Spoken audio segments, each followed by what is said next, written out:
Pemirsa, Jakarta masih akan terus terancam banjir bila tidak ditangani dengan tepat. Setelah banjir besar mengepung Jakarta pada tahun baru lalu, kini ancaman banjir rob juga tak kalah hebat. Proyek Giant Seawall yang digagas pemerintah tahun 2014 silam kini mangkrak, tidak ada kelanjutannya. Apa saja hal yang mungkin terjadi jika antisipasi banjir tidak ditangani dengan tepat? Sudah hadir di studio Yayat Supriyatna, pakar tata kota. Selamat pagi, Kang Yayat. Selamat pagi, Pak. Sebelum kita berbincang, pemirsa, saya akan tunjukkan sejumlah peta tentang tenggelamnya Jakarta. Ini adalah peta terkait ancaman Jakarta tenggelam. Peta ini diambil tahun 1977, di mana penurunan Jakarta, tanah Jakarta itu diwarnai dengan warna biru yang lebih gelap dibandingkan dengan warna yang lain. Ini kondisinya pada tahun 1977. Kita akan lihat beberapa tahun setelahnya, itu pada tahun 1997, di peta yang sama kita lihat penurunan semakin dalam terjadi dan semakin banyak di sejumlah wilayah DKI Jakarta, terutama di bagian utara dari DKI Jakarta. Kita akan bergerak ke slide berikutnya, di mana peta yang akan kita tampilkan adalah tahun 2025. Kita bisa lihat penurunan permukaan tanah permukaan DKI Jakarta sudah semakin luas, dan titik-titik yang tadi di tahun 1977 semakin dalam, dengan tingkat, kalau di peta ini digambarkan semakin gelap dan semakin hitam, ini adalah semakin dalam penurunan permukaan tanah. Nah, ini tahun 2025. Bagaimana di tahun 2050 nanti? Ada sejumlah informasi dan juga data juga yang kami tampilkan. Ini dia. Sudah semakin ke daerah selatan untuk tenggelamnya permukaan tanah Jakarta, dan yang tadi sudah mengawali di tahun 1977 sudah mengalami penurunan, sudah semakin dalam.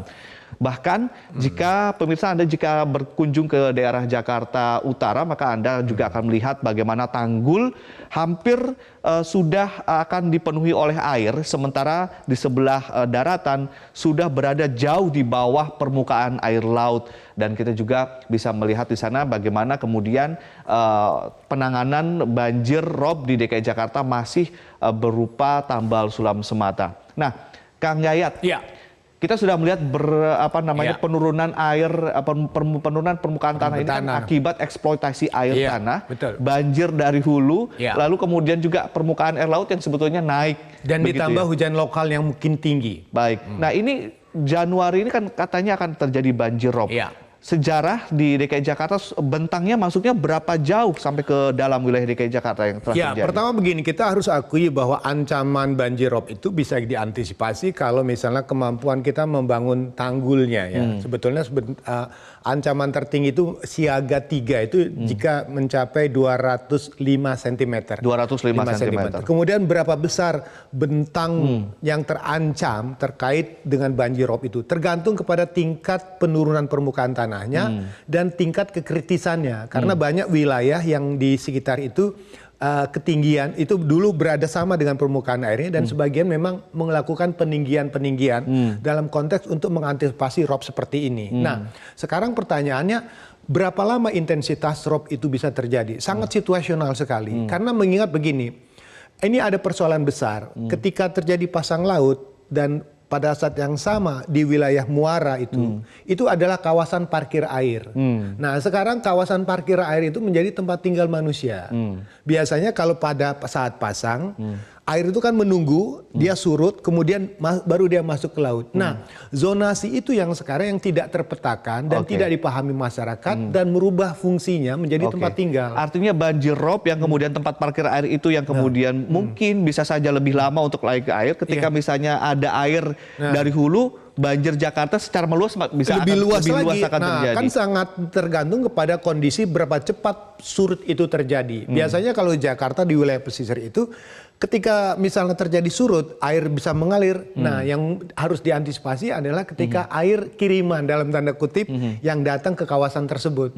Biasanya kondisinya sangat situasional kepada kondisi di setiap muara yang terjadi. Ditambah lagi bagaimana permukaan laut yang sudah semakin naik, dan biasanya ketika ada bulan purnama itu juga semakin naik. Nah, wilayah jadi berbagai macam faktor itu bisa memperparah. Ada 3 faktor yang sangat mempengaruhi di kawasan yang pesisir itu. Satu tadi, permukaan laut yang semakin lama semakin tinggi. Kedua, hujan lokal yang kemungkinan potensinya kalau curah hujannya tinggi dia kebanjiran. Yang ketiga, faktor penurunan permukaan tanahnya. Jadi harus diakui tinggal di wilayah kawasan pesisir utara Jakarta ini tinggal dalam konteks kawasan rawan bencana. Nah, di sini yang harus kita cermati, apakah kita akan tetap mendorong pertumbuhan, perkembangan, permukiman dan kegiatan lainnya di kawasan tersebut? Atau apa penanggulangan yang akan kita lakukan? Jadi peta-peta ini adalah sebuah bahan informasi. Itu menjadi sebuah catatan dalam konteks tata ruang itu berbasis namanya mitigasi bencana.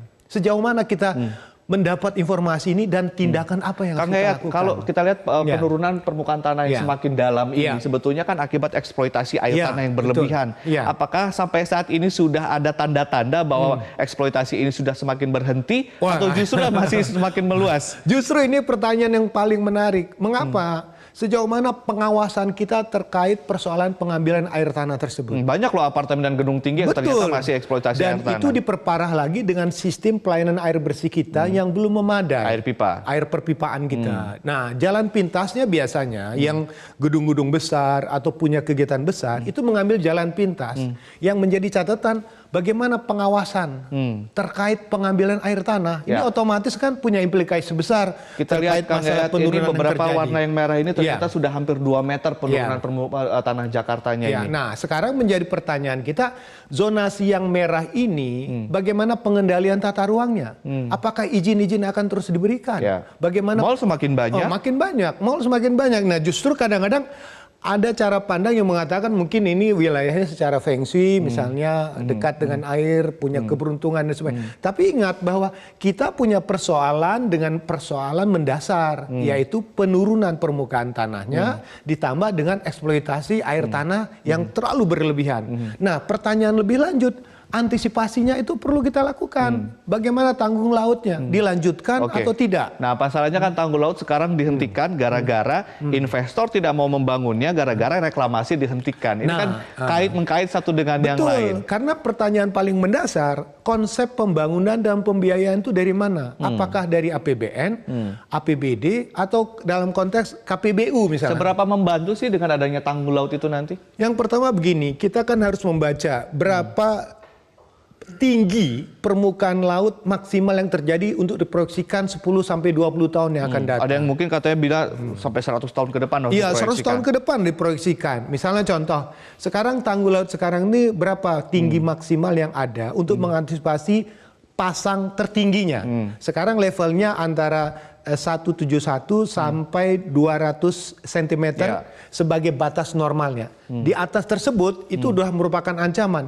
Yang dikhawatirkan jika tinggi tanggul laut kalah dengan pasang laut yang semakin lama semakin besar. Semakin tinggi. Otomatis di sini kan wilayah akan lebih sulit lagi.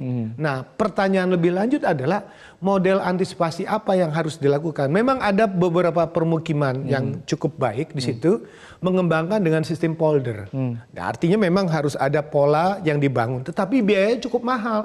Dan yang kedua, pembebasan tanahnya juga memerlukan biaya cukup besar. Sekarang ada beberapa warga yang justru sekarang sudah memahami konteksnya, kondisinya.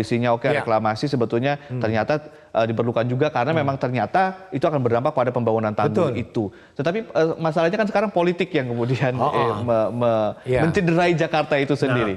Jadi begini, apakah ada hubungan misalnya pembangunan reklamasi dengan kompensasi kewajiban membangun tanggul? Membangun tanggul. Kan ada pola sharing. Artinya di sini ketika mereka diberikan kewenangan untuk membangun, mengelola pulau reklamasi, kewajiban sharing dalam konteks menjaga lingkungan dikeluarkan atau tidak. Nah, sekarang pertanyaannya, ini persoalan politik atau persoalan menyelamatkan Jakarta?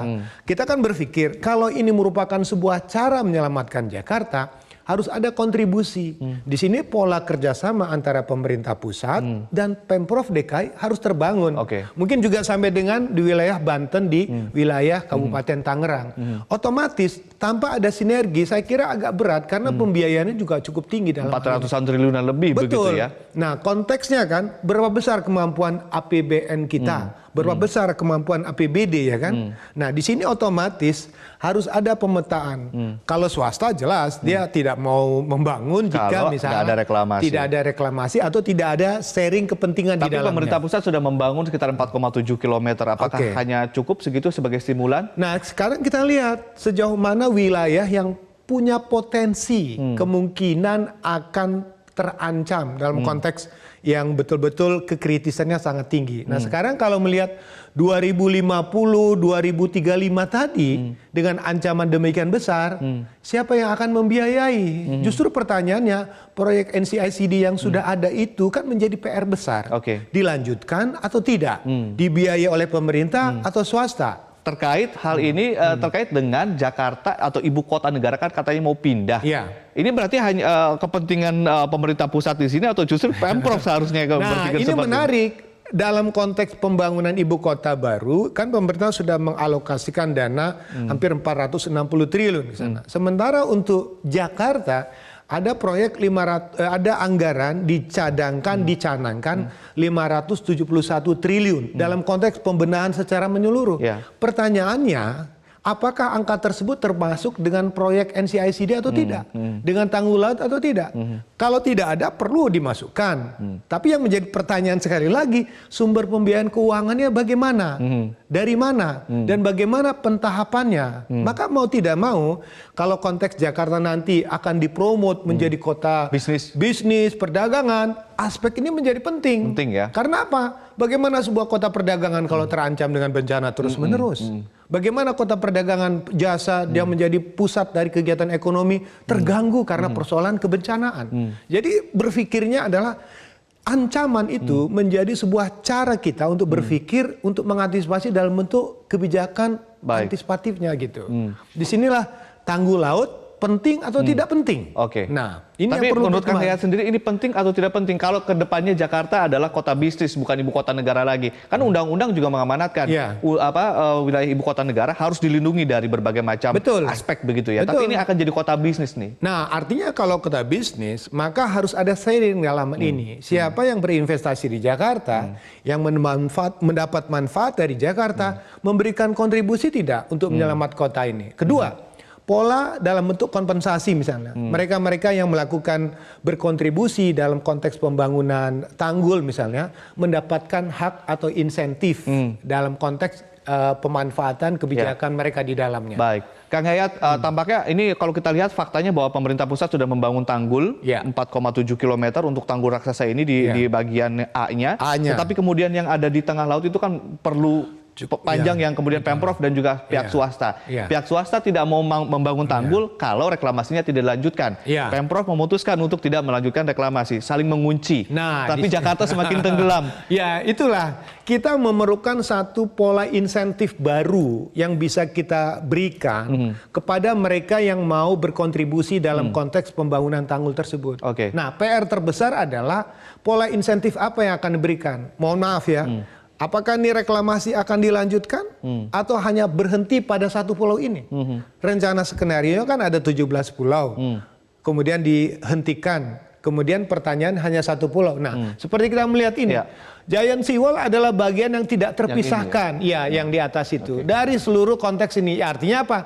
Untuk mengamankan pulau-pulau reklamasinya maupun mengamankan seluruh wilayah Jakarta. Nah, kalau misalnya ini dikembangkan untuk kawasan bisnis, otomatis bisnis yang berkembang pun harus dilindungi dari ancaman. Ancaman bencana dalam konteks kenaikan bukan. Nah, sekarang pertanyaannya, kontribusi ini diberikan kepada swasta atau sepenuhnya di tangan pemerintah tanpa misalnya biaya dari sektor lain dengan reklamasi. Tapi dengan biaya yang sebegitu banyak rasa-rasanya tidak kuat oleh APBD ataupun oleh APBN begitu ya Kang Yayat. Nah, terakhir Kang Yayat, sekarang intrusi air laut katanya sudah mencapai duku atas. Betul tidak? Dan apakah pengaruhnya dari intrusi air laut itu terhadap bertambahnya tenggelamnya kota Jakarta? Menarik sekali. Saya merasakan sendiri bagaimana ketika saya pernah memanfaatkan untuk berwudu di Gondang Dia itu pernah merasakan airnya sudah asin.